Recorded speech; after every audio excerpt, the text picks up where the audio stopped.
Mange af jer bliver mødt med krav til lavtrykssug, når I skal fjerne svejserøg ved midlertidige arbejdspladser.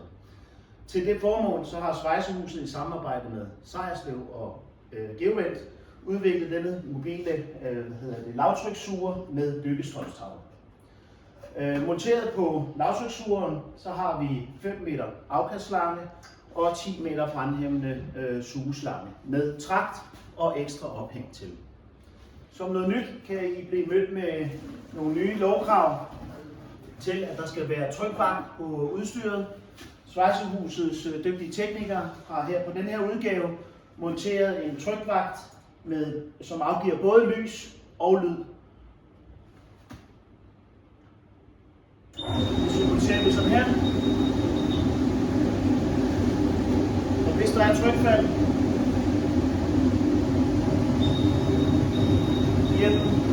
lyd og lys.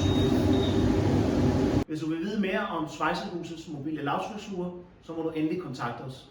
Vi ser frem til at hjælpe dig.